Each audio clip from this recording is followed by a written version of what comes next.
What is up, everyone? It is the continuation of Daredevil Week here at Watt Real Entertainment. And once again, I am Matt, and I am sorry for the delay.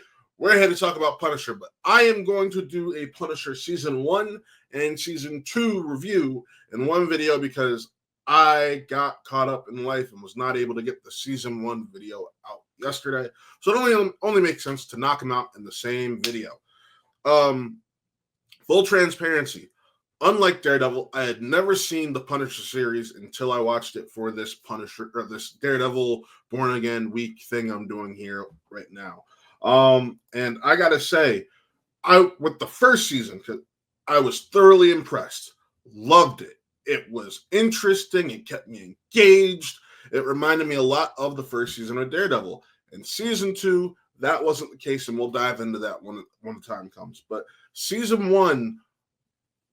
The big question I had was why the slight alteration to the Daredevil origin story you gave Punisher in Daredevil Season 2. Because in this, we find out Frank's family was killed in a home invasion, so on and so forth. And in Daredevil Season 2, it was Frank's family was killed while they were at this merry-go-round, and I was like, "We're changing this? Why?" That's my biggest issue, and the merry-go-round still plays a prominent role in this. So just that's my one. Like, I don't get this because it seems like you retconned this. Whatever, it's confusing. It's not the first time a non-Marvel owned entity or non-Marvel totally run entity would be screwing up and retconning everything that they're doing.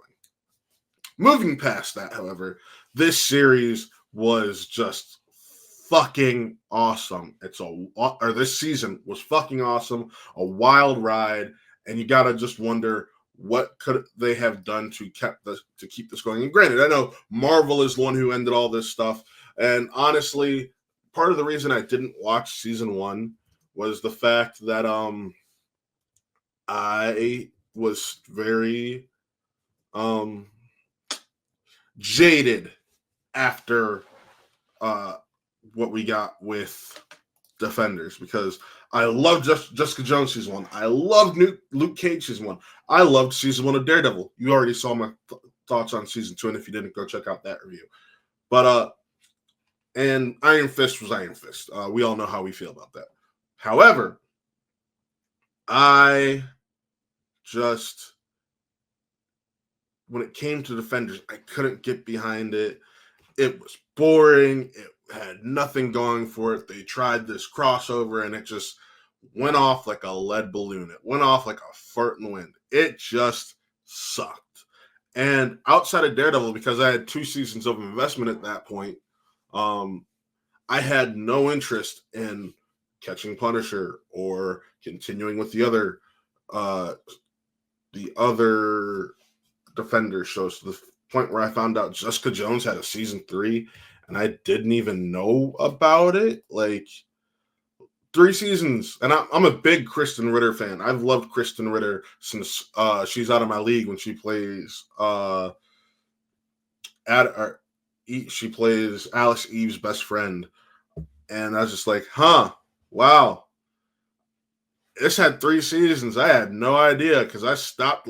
I will say, I tried season 2 of Luke Cage. I tried season 2 of Jessica Jones, and I got like 2 or 3 episodes into each and said, this ain't for me. The Defenders were in these characters for me, and moved on. But let's focus back on Punisher, because this first season, I wish I actually did watch as it was going on, because it was very interesting. I do want to say Jon Bernthal as Frank Castle, brilliant, just as he is in Daredevil season 2. There's more grit to him. There's more that he's given to do, and more you can have fun with and feel for this character. Amber Rose Reva as Dina Madani, awesome. Stellar, was so fun. But the standout for me, who I didn't know how I would feel about him, or how I feel about this, especially now since everyone and their mom, who's a fan of the MCU, cares about continuity and MCU continuity, was even Mas Baccarat. Yeah, that's right. Our Ben Grimm, who the easiest way they can explain it is, as we know with this new Fantastic Four movie, that Fantastic Four is going to be from another universe. So you can easily explain this, but he plays David Lieberman, aka Micro. Another thing where the ending of Daredevil season 2 just was just like thrown to the wind when they're making this, because you have Frank destroy a photo and pull out a disc that says Micro on it, and in this, Frank he's killed everyone. He's living this life of solitude. He's living with his demons of seeing his family murdered in front of him. And it's just one of those things where you're like, okay, this is a broken man, but he thinks he has taken out everybody responsible. And I will say, it does open with him killing all the parties involved with his wife's murder, besides the other like with his family's murder, or what we thought was his family murder. Like I said, it's really weird in the beginning. But by the end of the episode, he is found by Micro, and Micro is the one who pulls him out of hiding to prove that he's innocent, and so he can go back to his family. His wife, played by Jamie Ray Newman, fantastic, just does a great job with it. If you haven't seen Jamie Ray Newman in anything else, she's more of a character actress, but the most prominent role you'd notice her from is Catch Me If You Can with Leonardo DiCaprio. But she is just great playing this woman divided, because you can see that, like, when Frank once he's brought in by Micro to, like, one, keep an eye on his family, help prove his innocence and everything, you can see she starts to fall for Frank and feels torn about it, because in her eyes, her husband has been gone for a year. Maybe it's time to move on, but little does she know he's alive and been keeping tabs on her, has cameras set up in their house, which I want to know how he did. Like, did he wait till they were gone one day and set them up, or what? But but yeah, and then you have Paul Schultz, who a lot of people know from Suits as why am I forgetting this character's name in Suits? To just watch this thing over the summer for the first time. Oh, Frank Gallo, who our boy, oh no, I gotta go down a Suits rabbit hole. Mike Ross helped put away and everything. So playing another villain here does a fantastic job. But back to Eben Mas Baccarat. That was who I was like, yo, this guy, this predates the Bear, and everybody knowing him as cousin, but dude's got some chops. It predates Andor. I was just like, you know what? I like this. I wish I had seen this earlier, because I would have been a bigger fan of him leading into some of these projects. Because personally, I discovered Eben Mas Baccarat on The Bear. So I didn't see him in Girls. I didn't see him in John Adams. He was always, first and foremost to me, cousin on The Bear, or Richie.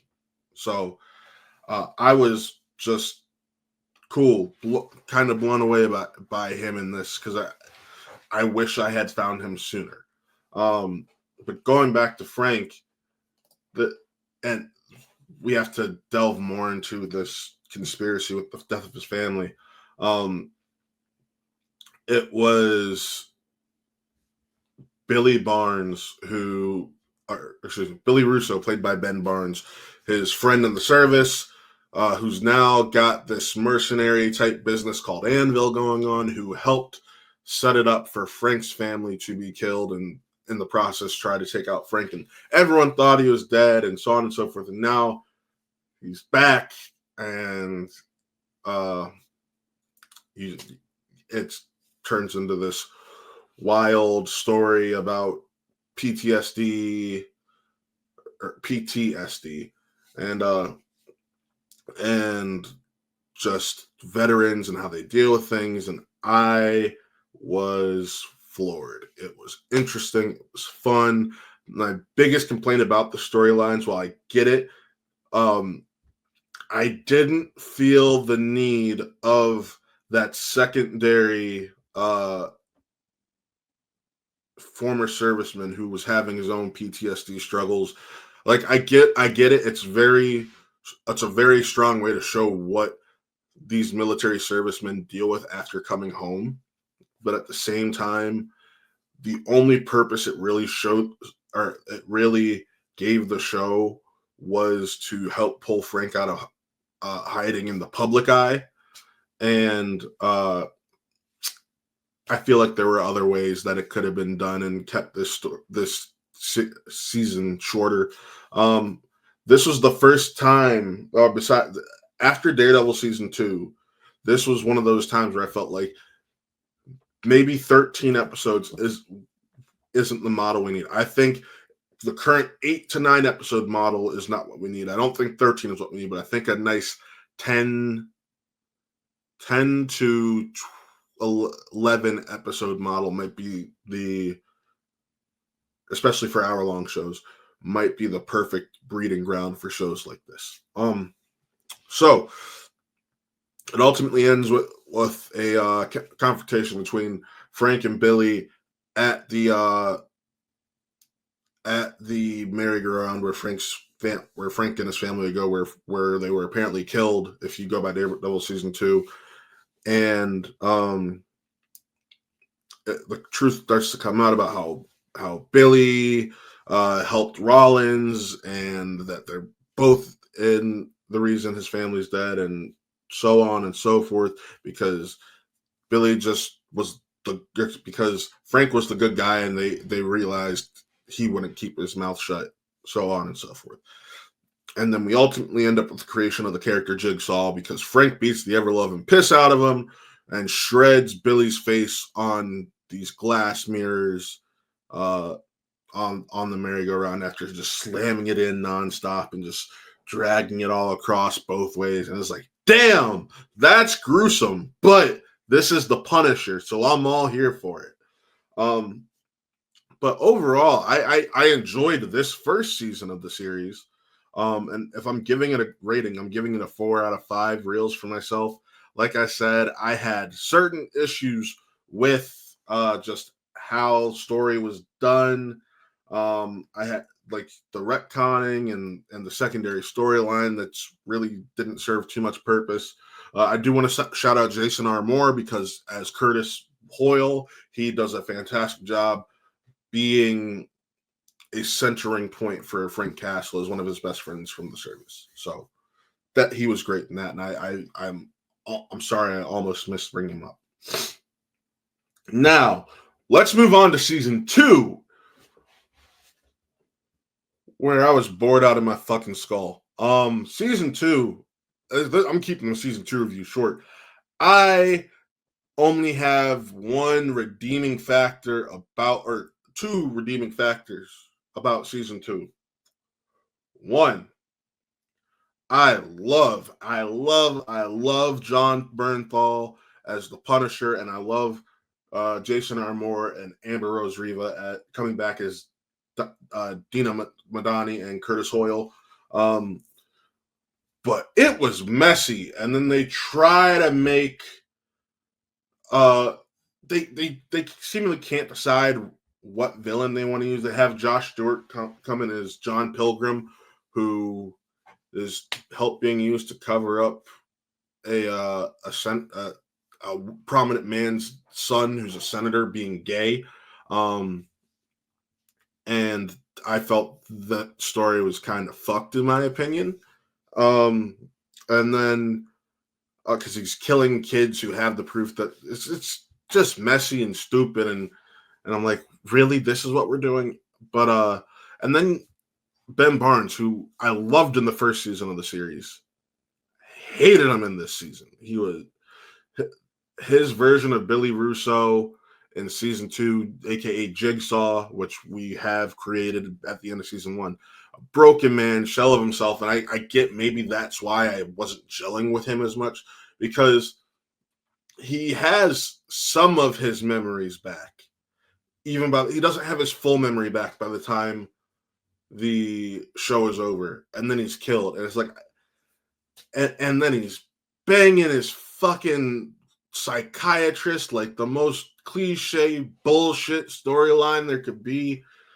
I really, really wanted something to love about season 2, and I just, outside of Frank and his little crew, and then just like how Frank for a bit in the beginning had a chance for happiness.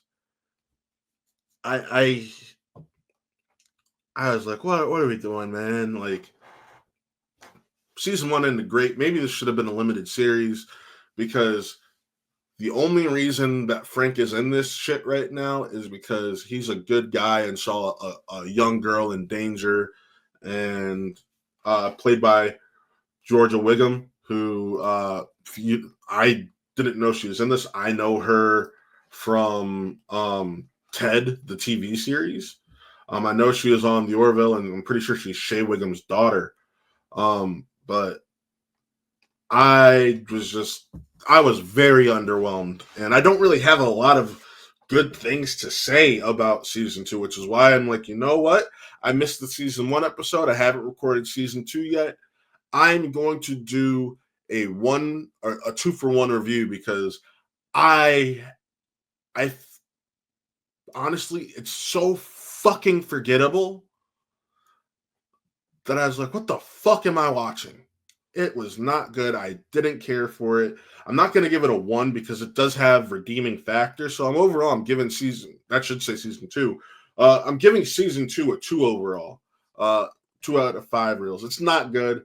But at the end of the day, this is Daredevil week, and the only reason I watched this series finally after 8 years and 6 years was the fact that we are clearly getting Frank Castle, aka the Punisher, Jon Bernthal, back in Daredevil Born Again, which is essentially Daredevil season 4. So I felt like I needed to know Jon's story heading into that.